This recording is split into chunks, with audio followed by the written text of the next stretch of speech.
Hi, everyone. Good morning, good afternoon to our friends and colleagues joining us for another episode of Office 365 Hours. I can't believe we're already August 17th.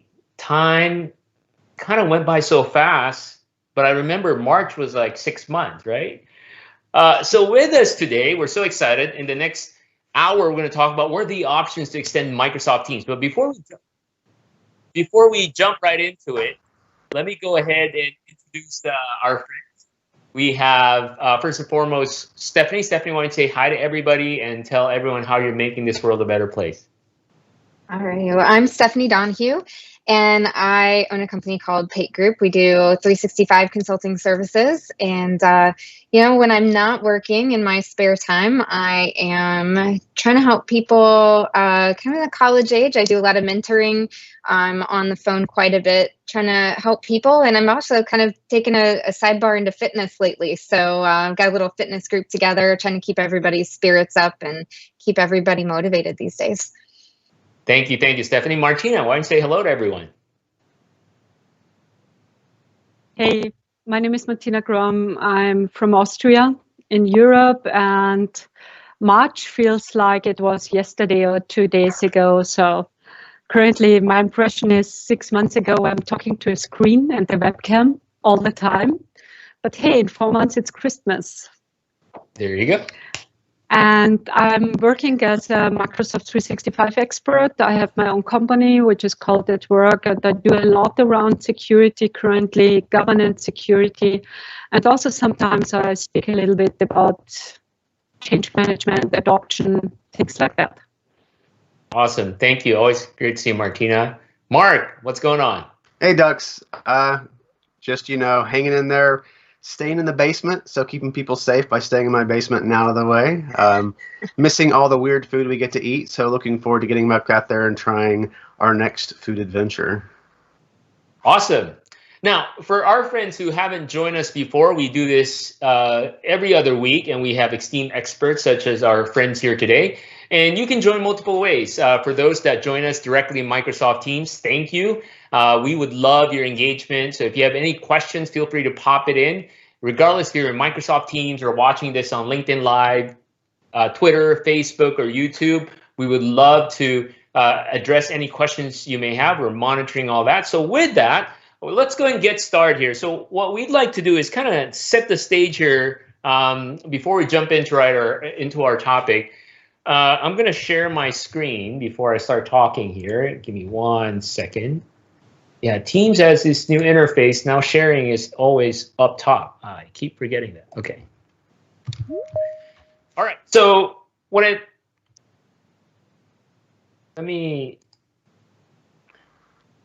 I sharing? Are you all seeing screen PowerPoint? Are you guys seeing this? Yes, now I see it. Okay, cool. Yes, now we do. So let's set the stage here and talk about the options to extend Microsoft Teams, and we'll have Martina, Stephanie, and Mark share examples and ideas for everybody to get started. So let's first talk about the big picture, right? So we've heard, we've seen, we've used Teams already for communication and collaboration, right? So a lot of us have done that, and some of us may have just started doing that because of this pandemic where we're working from home. What a lot of people don't know, and what we want to tackle, is this idea of customizing and extending Microsoft Teams. And there's a lot of goodness out there because if you think about Teams, Teams is essentially a platform. So at the very base level, Teams has integration with Office 365 applications. So for those not familiar with this, for example, when you use Teams for team collaboration, behind the scenes, it's powered by a lot of other Office 365 technologies, things like OneNote and SharePoint and Planner, Stream. And then beyond that, you can actually take advantage of third-party applications in Teams as well. So some of you may be familiar with this. In Teams, there's an app store where you can add an app, or you can use tabs to bring in other technologies. So in my world, I work in a marketing organization. We use other tools like Adobe Creative Cloud, Hootsuite, and Jira. We're able to bring all those stuff into Microsoft Teams. The third way to customize and extend Microsoft Teams is to build and extend it specific to your organization for things like a departmental tools, employee resources, support info, or any kind of line of business integration. Now, some of you may think, well, this is great, you know, the ability to have all these different apps, but we don't have all these developers that can build it for us. Well, that's the good news with Teams is Microsoft invested so much in this platform and continuing to invest that even if you're considering building your own extension or customization, Microsoft has all the building blocks already, and in most cases, you don't even need coding to do so. So let me show you a couple examples of this, and then we'll open up the floor. So one example of extending Teams is through the use of what's called bots. So for example, we have a free bot. Let me bring it up here. So this is Teams, and there's a store. I'm going to look up a bot, and we have a bot called Ava. Ava is free, 100% free. Y'all can download it. Just go to Teams Store. It's our virtual assistant. So the purpose of Ava is the ability for you to find lost content. Meaning, if you've deleted an email or a Word document or a SharePoint site or a Teams conversation, and at some point in time you want it back, and you realize it's not in a recycle bin. And if it's not in a recycle bin today, Mark, like if you need your deleted email back, who do you talk to get it back? Talk to IT. IT, right? Yeah. And that's not scalable. We want to unblock that bottleneck from IT and at the same time empower everyone to be able to help themselves. So we have Ava. So let me go ahead and chat with Ava here. Let me look for Ava. So I've installed the Ava bot, and look at this, right? So I did an example. I said, hey, Ava, I can have a bunch of different commands, and I can say, okay, let's see. Let me do this. My screen's kind of big here. Trying to extend this. There you go. Okay, so I said, hey, Ava, why don't you restore an exchange item? And Ava knew, okay, what do you remember? I kind of pre-typed it. I remember the subject, Office 365, and Ava went ahead and looked at all the deleted emails I had on Office 365, and I can restore it.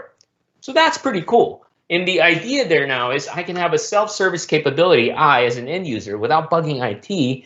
So now we're able to extend Teams that way. And this is from the App Store. In fact, there's a lot of other ways to extend Teams. Bots is one example. You can create tabs. There's messaging extension. You can even extend the voice and video capability. There's a lot out there. Let me give you a simple example, and we'll after this we'll dive into conversation with our colleagues. Let's say you want to modernize your FAQ, and thanks to Mark, actually he presented this a year or so ago at Ignite, where you can take a lot of departmental knowledge, for example, or company info, and automate it in a way instead of calling people, where can I find my latest TPS report? Imagine if you can talk to a bot and that bot can grab the information for you. And again, this is powered by all the other technologies that Microsoft offers and really connecting the dots and making available in Microsoft Teams. So, you know, I wanted to kind of quickly provide that context and overview and share that with everyone. So with that, why don't we kind of get the conversation started? And again, friends, if you have questions, pop it in. We have a lot of experts in this session here. So Stephanie, let's start with you. So how should people start thinking about extending Teams in the different options? What are some of the low-hanging fruits that people should consider? Because a lot of times folks may like, oh, you know, should I connect these different systems and whatnot? But what are some of the low-hanging fruits that we can get started with? Yeah, so we hear there's some things that we hear almost every single time when we go through the discovery process with our customers. You sit down and you just ask them, what systems are you using? You know, what's available, what's important to you? And I love that you brought the bots up first, because the one thing that comes up every time is that people need to find each other. And we have so many conversations about needing a custom people search or something like that, or they're using some old school Excel spreadsheet. Some poor admin has to update that spreadsheet with names, locations, phone numbers, things like that. And what ends up happening is those are out of date like the second you get it published, right? And then someone prints it, puts it up on their wall, and then that's out of date immediately. And one of my favorite bots that is also free, you go out and search for the Who bot. Yes. The Who bot comes in and you can just type, who is Mark Rackley? And it's actually going into your Active Directory. It pulls back that information and say, Mark Rackley is, Pate Group Chief Strategy Officer, email, phone number. I can immediately launch a message or a conversation in Teams and kind of get a video going, those sorts of things. So that's probably right away, that's the thing that comes to mind, because it really is popular. Our customers love it. And the cool thing about this is it uses natural language too. And this is nothing that's new to people, right? Because we're so used to things like Siri or Alexa or all these conversational UI, as they would call it, or user interface, right? And you can even ask, who is my boss? And it's actually going to respond. Or who's Mark's boss? It's going to respond appropriately. Martina, how about you? Like, what are some of the low-hanging fruits do you recommend to your customers, or you've seen that work really well for extending teams? So to extend teams, what we very often talk with them, because we have customers who use Yammer and Teams side by side. And very often the customers are just used to jump into Yammer on the browser and then back to Teams and so on. And now you can simply integrate the communities directly into Yammer. And if you have a team, for instance, if you're working in research and development and you want to ask the whole organization, you do not need to switch applications. You just go to the left, move to your community, ask the organization, and get everything in there. And the other thing, what we see here is bots, of course, are very interesting, and many people love it, that you have a bot who help you in finding people, organize the next meeting, do some governance things, and so on. And it's just like the Teams client develops into a rich user interface where you can work. And that's really, really important, right? Because a lot of times, and today, as a natural progression, people still think Teams is for calling, right? That's a replacement for Skype. And then once we pass that hurdle, okay, Teams is a replacement for SharePoint. Now we can do collaboration. Mm-hmm. But then once you start really understanding the full breadth of Teams capability, you'll realize that Teams, the way I describe it now, it's a business operating system. It's like you turn on Teams and you just live there. You can live there, right? So bots, naturally, it's one of the best low-hanging fruits. And I know, Mark, you've done a lot of work around this. In fact, I took your presentation, how to build a bot in 5 minutes, which actually you can, and take that further. Why don't you kind of walk through that, Mark? And this is through the use of Q&A Maker, and really to be able to look at an existing set of content or resource and use a bot as a bridge to enable people to do a self-service way of getting questions answered. Yeah, so like you're saying, the easiest way to really get started with bots is going to be a bot from Microsoft called the Q&A Maker. And if you go to qnamaker.ai, it will walk you through all the steps of setting up this bot. It's using a lot of Azure resources on the back end. There's even some free SKUs available, so you can do it very cost effectively. But essentially what Q&A Maker does is you, again, walk through the steps and you point it at a knowledge base. And that knowledge base may be a website that has an FAQ on it. Or it could be an Excel spreadsheet that has one column for questions, one column for answers. There's a lot of different content you can point it at. And the Q&A Maker will scrape that content. And it's smart enough, if it's scraping a website, to pull off of what part's a question and what part's an answer. And from doing that, it generates a knowledge base. And then using that knowledge base, you can actually have a couple of different ways of working with it. You could create a bot in Azure that is directly connected to Q&A Maker. Then you can drop it into Teams, and people can go right away using a bot in Teams, like you said, in 5 minutes, where they can answer questions. And because it's that natural language, it's great because if in your FAQ you have vacation policy, the bot's going to be smart enough to know that if someone says, hey, I want to take off Friday, that, oh, they're talking about the vacation policy. Here's the information on the vacation policy. So it's also got some nice hooks into Power Automate, so you could actually create one of these bots using Power Apps if you wanted to and drop it to a tab into one of your teams. So there's just a lot of ways to get started. And once you start there, the bot complexity just goes through the roof with all the cool things you can do with bots. So two questions. When you say you can start it, who's that you? Do I have to be an IT admin, or if I'm not an IT admin, do I need to get permission from IT if I want to start extending Teams capability? It's a great question. So at the core of it, the ability, the brain, the mindset, the intelligence, anybody can do it. It's really that simple. You will have to work with IT to make sure that they'll either spin up the resources for you within Azure or that you have access to spin those up yourself. I can vouch for that too. I'm not a developer. I have an IT admin background. I did SharePoint migrations is kind of how I came up through things. So IT pro mentality, and I followed Mark's instructions on the 5-minute bot, and I was able to kind of get in there, do the same thing. Of course, I'm not customizing anything. I'm just, reading from an FAQ, but I was able to get in there and do it as well. So I can vouch for the fact that it is that simple. In fact, I followed that same instruction and it actually works. Yeah. Extending that further, right? Then you couple things like machine learning, because it's one thing to ask questions, but then with machine learning, you can look at behaviors now. Wait a minute. People ask this same question all the time. It learns through time. Then maybe you could be more proactive, right? Through machine learning and say, hey, people are asking this question all the time. Why don't we maybe include this in their onboarding process or something? And that is the powerful part of all this extensibility. Absolutely. Yeah, we have a client that whenever someone asks a question, we actually store the question they ask in a SharePoint list, as well as the response returned from the bot. And not only that, when the bot returns a response, it returns a probability percentage of how confident the bot is that this is the right answer.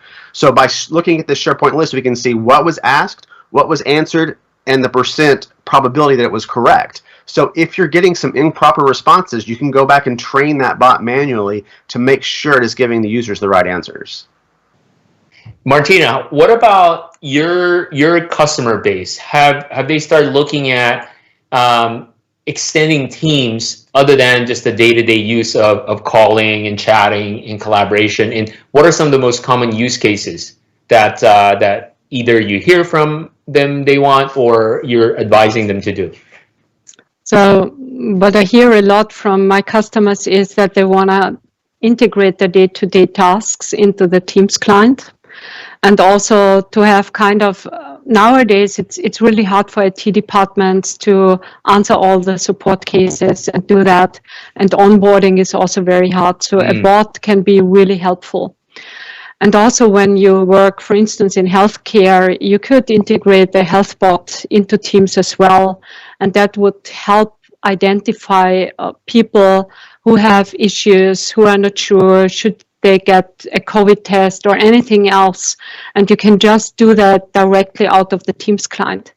And we have good experiences with customers who just feed the bot answers and learn from them, and use that for onboarding scenarios into Microsoft Teams, because in the last months, everyone went remote, and users have a lot of questions about remote working, secure remote working, how to do that, and so on. And you can scale through a bot service if you integrate it. What about Power Virtual Agents? We've been seeing, obviously, the growth of Power Platform and obviously the integration with Teams. Can anybody talk about Power Virtual Agents and broadly the integration of Power Platform as the way to extend Teams? Mark, maybe you want to address that?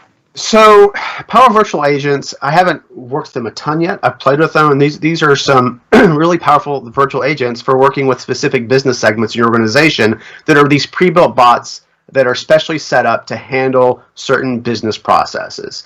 I guess if you want to get started with these and kind of leading into what's next with bots, we should talk about what was announced at Inspire, which was the Project Oakdale. And with Project Oakdale, they're actually making it even easier to use the Power Platform and deploy chatbots and Power Virtual Agents. So using that, us low-code people that don't write much code, actually I write some code, but those people who don't write code, they now have the option to do that. And I'm not sure what the announcement or when they're going to actually be rolling that out, but I would highly recommend that people look at Project Oakdale for using chatbots, extending them above Q&A main.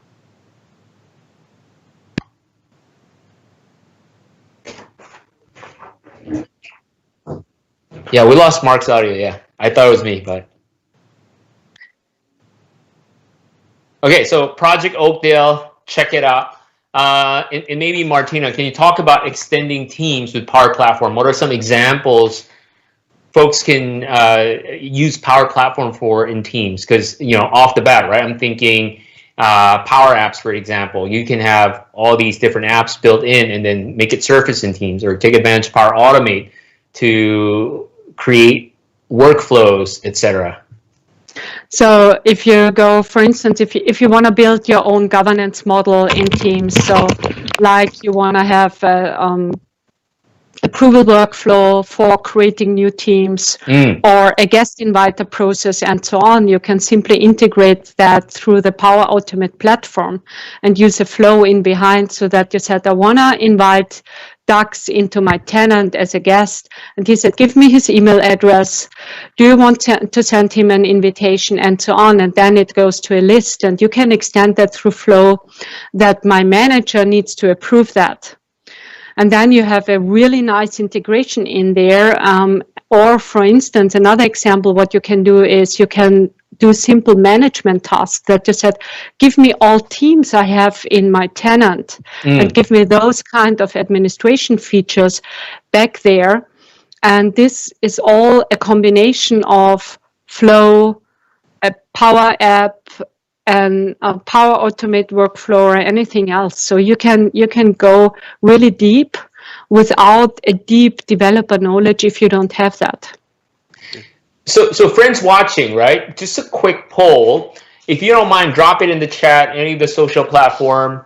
Beyond calling and chatting and Teams collaboration, how many of you are taking advantage of Teams as a platform, extending it as what we've been discussing, be it bots or tabs or adding apps? Just pop in the chat. We use Teams for XYZ. That would be great. It's just a good way to get a pulse of where everybody's at, because from my experience speaking with customers these days, a lot of organizations haven't progressed to that phase of Teams yet, and rightfully so. A lot of people are new, and when they realize that Teams can actually do that, I was like, wow, this is a whole new world, right? Stephanie, so can you tell us about some of the projects you're working on that, other than bots, right, that involves extensibility of Teams, and what are some of the use cases? Yeah, and kind of the third one we haven't talked about a whole lot are the connectors. And you think about connecting into other third-party systems, and that might be as simple as adding a tab. So like in one case, we're discussing with a customer who desperately needs to be migrating off of legacy file shares, and they want to move everything into Teams for their collaboration.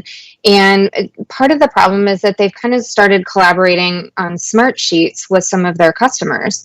And so they were asking us, well, how do we move all of these things at the same time? And we said, well, given your timelines, why don't we look at moving your files into Teams, and then we can just use the Smartsheet connector, just add an extra tab, and you can get to your Smartsheets from Teams, and that gives you the time to kind of do that phased approach for that implementation. And they love that idea. Super simple, doesn't take much. You just add a tab or two and authenticate into Smartsheet, and now you kind of have the best of both worlds.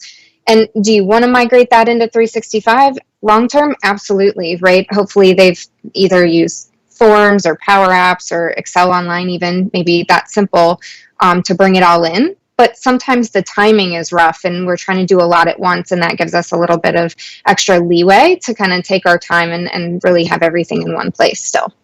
That's a really, really good point. And it's that transition, right? And in fact, even we've got customers who've been using Box and other types of storage mechanism. And the fact that they can add those storage into Teams as well, in addition to SharePoint, it's actually very good.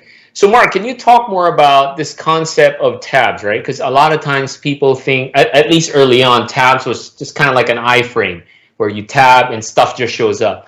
But since then, it has evolved so much, and there's a lot of new interaction capability depending on the app or the connector you put in there. So perhaps can you kind of talk to everyone about tabs and some of the new innovations that Microsoft have put into it? Sure. So and I like the thought of starting out with something like tabs, because there are a lot of ways to extend teams like we're talking about, but I always suggest start with the simple things before you get to the complex. Start with the out of the box, start with the low code, and adding tabs is just a fantastic way to do that.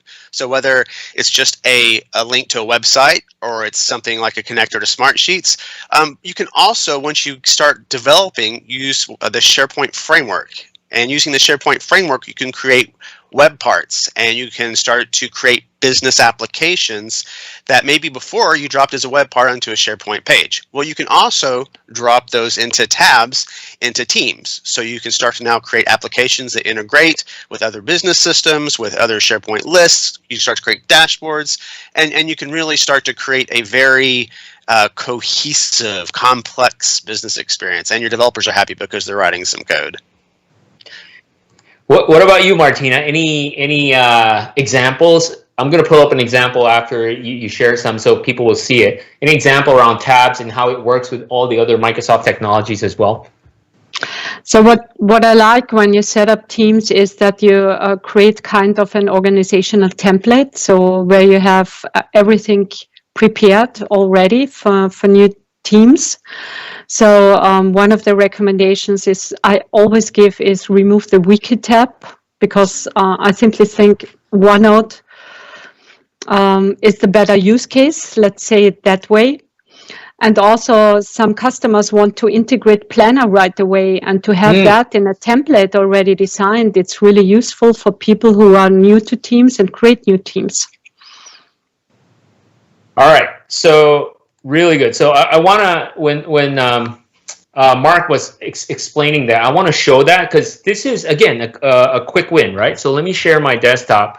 I want to show, and this is an internal thing that we have here, but that's essentially what we did. Okay, so let me share here. So y'all seeing my screen, right? Okay, so yes. So this is in our intranet. Very simple. We use SharePoint Online, and we have a site called GTM Central. The idea here is go to Market Central. Anybody at AvePoint can come here and get resources that's AvePoint related, be it PowerPoint, templates, logos, reports, whatever, right? But there's an area here, it says, can't find what you're looking for, submit a request. So there it is, right? So it's Microsoft Forms, nothing fancy. And really, people would put in their name and based on their business unit description when they want it. Very simple. So behind the scenes, once they hit submit, we hooked it up to Flow or Power Automate, and it figures out, okay, if Mark submits it, Mark is based in the US, it's going to route to the US marketing manager, and that marketing manager will review and figure it out, right? But once all this happens, it gets stored in a SharePoint task list. Now, we live and breathe in Teams. So what we've done, we brought that task list into our team. So this is our AvePoint marketing team. And under the General tab, we have a tab here called Request.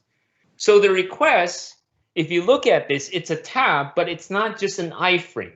This is a custom list that all the requests that comes in based on the different business units, we can track, we can see, and we can understand what the updates are if it's ready to review, and all this brought in to the Teams interface.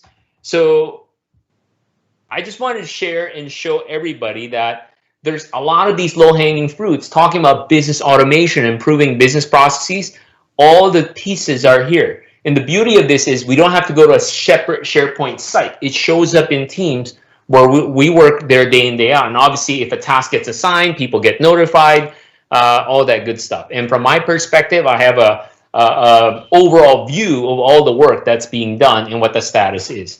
So a simple example, yet very effective way to automate a lot of these different processes just by using tabs in SharePoint and Power Automate. Yeah, I like that example because I feel like so many people want to shove all of their documents into that one files tab where, just we're kind of like easing back into that deep folder structure mentality again. And you do have the ability to go out to your SharePoint site, set up additional document libraries, share those back in as tabs as well. And then you've kind of got a little bit of a better user experience if it's more clear where their content is, the tabs labeled clearly. We still have that ability to kind of separate things. It doesn't all have to go into this one files tab. So I think it's nice that you can show lists, you can show libraries, you can show other things in those tabs by just adding that SharePoint tab and putting the URL in there or grabbing it from the existing team site. Yeah, Colin on LinkedIn, he mentioned that they use Teams heavily for collaboration, which is a step above from what they've been doing in SharePoint, and now putting a lot of automation in it as well. And just right there, you could do a lot. And again, going back to the other options we talked about, right? Be it connectors, be it bots, you can do a whole lot more. Another good example, I was speaking with University of New South Wales, Dr. Kellerman. I'm sure some of you have seen his videos.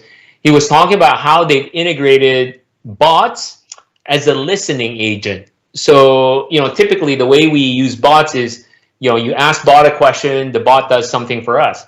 So what they've done is they have teams and they've added a TA bot, so teaching assistant bot. So for all the chats and conversations, the bot would watch and listen. So let's say, I'm a student, I'm going to ask, hey, when's the deadline for this? I may be asking to the whole team, or I may be asking to Mark, but if the bot knows, the bot would respond.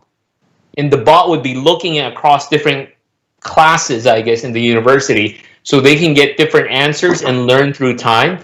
So if I'm working on something, hey, I'm working on this, I need help, the bot may say, hey, Stephanie from this other campus already did that. You may want to connect with Stephanie. So that's a cool way, cool use of bots. And then the other thing, which I know Mark has started to dabble in, they started using SharePoint spaces, because now with COVID, they can't do in-person lab for their mechanical engineering program. So what they've done is they recreated their lab in SharePoint spaces. So they would do their lab work in Teams in a SharePoint space, which is really, really cool. Yeah, so, SharePoint Spaces is it's pretty cool, and it's pretty easy to get started too if people just want to play around with it. I'm looking forward to see what people come up with SharePoint Spaces. Can you do a quick pitch, explain what SharePoint Spaces is for our friends that may not be familiar? Sure. So SharePoint Spaces, for all intents and purposes, is VR in SharePoint. But it's actually really easy to get started. You can go into your SharePoint environment. If you haven't used it before, you can just enable the feature for SharePoint Spaces under your features, and then you create a page, and it is a space. And within this special page, you drop specific web parts that are specific for VR onto that page. You can do things like set a 3D background. You can make it have ambient sound. You can add 3D objects and web parts and links to URLs so people can interact with it. And you can't interact it in this 3D space without having a VR headset. But once you put on that headset, it becomes a very immersive experience for, again, working with that sort of information. So if you're doing something like a lab, I think some conferences that are online are doing things like virtual vendor booths so that you can get that immersive experience that you want these days, especially when you're stuck at home, sitting in front of a computer all day. But it's super easy to get started. Just enable the feature, add some web parts, and start playing. Now, speaking of conferences, before I forget, I want to make sure folks tune in and join in, regardless if they want to join in physically or remotely. So, Mark, I know there's an upcoming conference coming up end of September. I think this will be the first physical conference I know of since March. Yeah. So this is the North American Collaboration Summit. It's a Microsoft community event. It was originally supposed to be in April 2nd. So you can imagine 2 weeks before that date, the world blew up. So I had to postpone it. And we postponed it to the end of September. So we decided to go through with the conference. The Branson Convention Center that we're hosting it at, they've been actually hosting meetings and events since May. So they have the process down of keeping things spaced out, clean, sanitized. And we're also working with Microsoft on their new Microsoft community tenant to give people a full hybrid experience. So we're going to be streaming all sessions and workshops, and if you're there in person, you can see them there. If you want to stay home, you can see them at home, and we're also going to offer some online-only content. So we're really excited about it. Again, September 28th through 30th in Branson, Missouri, or in person. And where? What's the website for that, Mark? Collabsummit.org. So just go to www.collabsummit.org, find out more information about what we're doing to keep you guys safe, what your options are for attending, and how to register. And I'm sure folks can learn about topics like this too, right? How to extend teams, building bots, Power Platform, all that good stuff. Yeah, we have a whole workshop on building apps and teams, so content for everybody. There you go. So Martina, as I think about this, as we move forward, right, with this new world of remote work, do you think obviously Teams has been widely adopted, do you think the progression or the maturity of the use of Teams will happen, meaning people will start looking, okay, how do we streamline our systems? How do we streamline technology? Now let's automate stuff. Let's start using apps. Do you see that happening at all, not only with your customers, but in general around organizations worldwide? So what I see a lot is that currently many organizations are in a decision tree where they said, okay, will we stay with remote work for a foreseeable time in the next months, in the next year? Or will we go in kind of a hybrid scenario that people are in the office, people are still working from home, and so on? And I see a lot of organizations thinking about that and how they can integrate that. And another use case I thought about when you guys talked about the HoloLens experience, one of my customers using Microsoft Teams and Remote Assist for having their engineers watching over construction sites which they cannot currently travel to. So they are sending out HoloLenses or also the Remote Assist app to their customers, and the customer make a picture or go with the HoloLens, and that goes back into the Teams client, and the engineering team is discussing what is going on, and customers are using that. This is a great use case, especially now when engineers are unable to travel, that they still have the opportunity to work on site on the customer engineering teams and support them. That's awesome. I mean, another example I just brought up is I was speaking with the Belgian police, and they were piloting. They hooked up, the chopper cameras. They hooked it up to Teams. So when they're doing a chase, they're streaming the chase into Teams. So the police officers on the ground are watching it instead of just saying, "Hey, the suspect is in this red car." They can actually see it. Yeah. Right. Yeah. That's also, really cool. That's very cool. I'm working with an NGO. And the NGO has, they are taking care about animals, and the people go to an animal, make a picture, send it back to Teams. The doctor looks at the picture and can identify what is wrong, how to take care about them, and so on. So there are endless use cases for those scenarios. Yeah, absolutely. And then here we worry about sharing files, right? And making sure, is the video on? Yeah. And people are saving lives with it. It's just amazing how technology. Famous first words. Can you see me? Or can you hear me? Oh, we got a question here. Fabrice, what do you call the bot to get questions of being, okay. It's called Ava, Fabrice, the demo I showed earlier. It's AVA. Just go to the Team store. You'll find it, Ava. But broadly, if you want to build your own, as Mark mentioned, just look up Q&A Maker, and it's Q. I'm going to type it on LinkedIn anyways, but QNAmaker.ai. It gives you instructions how to build these bots where people could do self-service without asking a physical human being to get the answer. And I have 3 or 4 videos on that on YouTube too, if they want to check those out to get started. Yeah, let's get Mark's YouTube videos followers up, right? Okay, whatever it takes. So Stephanie, what advice would you have for our friends watching here on how to get started to extend Teams? Like, how should they think about extending Teams? and not just, oh, it's a cool thing to do, or maybe we should use bots? What's the thinking process on moving towards that journey?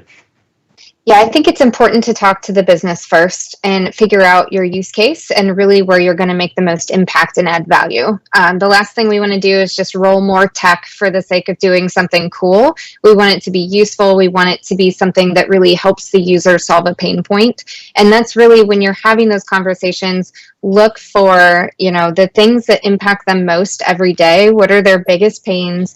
And then also, what are the integration points? So we're always listening when we talk to customers about what other systems are you using? Are those internal line of business systems? Are they third-party tools?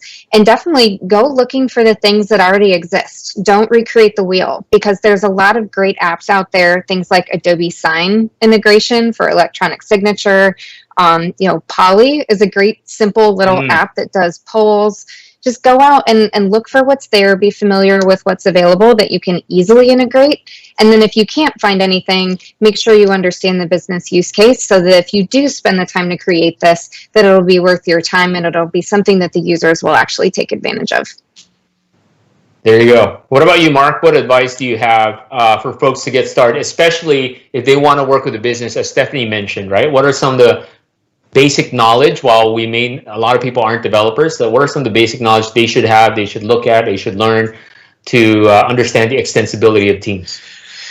Yeah, and like Stephanie was saying, once you understand that use case, you need to understand where to take it. And again, always start with the low-hanging fruit, with the easiest things without writing code. If you're a developer, don't write code until you have to. And I actually made a list here of kind of a progression of things you should look at when you look at extending Teams. The first one would be, as we discussed, adding tabs. That's a quick, easy way. People are in Teams every day, so just add a tab to where they're already wanting to go, save them those clicks. The next thing I would mention that we haven't talked about yet is Microsoft Lists. And this is functionality that's rolling out right now into SharePoint, and soon it's rolling out to Teams. And what Microsoft Lists are, it gives users the ability to create templated lists for things like issue tracking, vacation requests, and these are basically SharePoint lists under the covers, but it's got additional formatting as far as list views. You can actually add them to your My Lists, which store those into your OneDrive site. And you can also get some form customization. So there's a lot of stuff coming with Microsoft Lists. We could probably do a whole hour on that alone, but check that out when it comes out. Next, I would say look at Project Oakdale. Again, this is specifically for building low-code solutions in Teams using the Power Platform. You can deploy bots that way as well. Definitely look at bots. Start with Q&A Maker, and then look at customizing and building your own bots. Finally, look at the SharePoint framework. From there, you can build those web parts. You can add them to Teams. But what you can also do is you can build what are called personal apps. And these personal apps, they don't live in a team or in a tab. They live within that left rail in SharePoint. So you can actually deploy an application to that left rail. You can actually deploy it to your entire organization if you want. So if you have an organizational app that you want people to use, you can build it, deploy it, customize it however you want, and then install it for them on that left rail.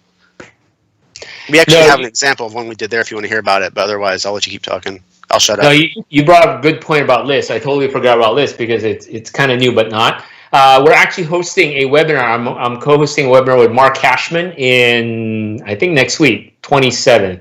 Yeah, next week, right? Yeah. So I'm doing a webinar with Mark Cashman with Microsoft Lists. Make sure you jump on that, and we'll definitely unpack what Mark has just described. Okay, Martina, what advice would you offer, especially, this is one feedback I get from customers. Is it safe, right? You're expert in security here. Is it safe? Because now when you talk about extensibility in apps, we're now tapping into other systems that may be external. Or last thing we want is somebody create a Power Automate and suddenly we're posting information externally, right? So what advice would you give from a perspective of security in extending Microsoft Teams? So what I would recommend is to create a good governance around Microsoft Teams and the extensibility. And I will also start with the low-hanging fruits. And Mark mentioned almost everything I could think about what you can integrate there. But what I do is when I talk with my customers is I try to understand their business processes. And I also try to integrate those things first, which they use every single day, because this is the most helpful thing they can do. And then all other ideas come up directly from the customer. And they said, oh, I've now integrated this great bot. Can we use the Teams client for other things too? Also, for instance, when the customer is using Jira for their ticketing system, just integrate it, because it's a very popular solution. And they said, okay, I do not need to switch clients all day, and that would be my recommendation. And from security perspective, look at every third-party app.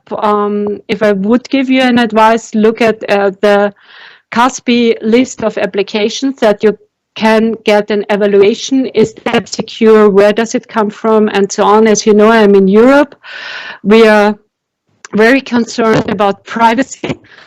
So if you are looking at that, you can look at Cloud App Security, evaluate the app, and then decide if you want to integrate it or not. Awesome. And certainly as a part of that, right, is the data residency too. So that's why Microsoft has invested in tons of regional data centers, but then whatever app you're trying to integrate, it may not be true for those providers. So you got to double check on that. Yeah.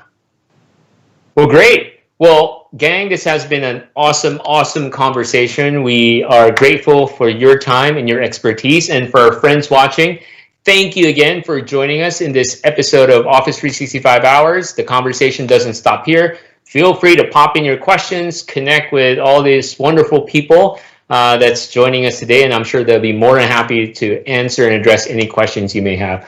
But other than that, y'all have a fantastic week. Be safe, wash your hands, wear your mask, and until the next time, we'll see ya. Bye.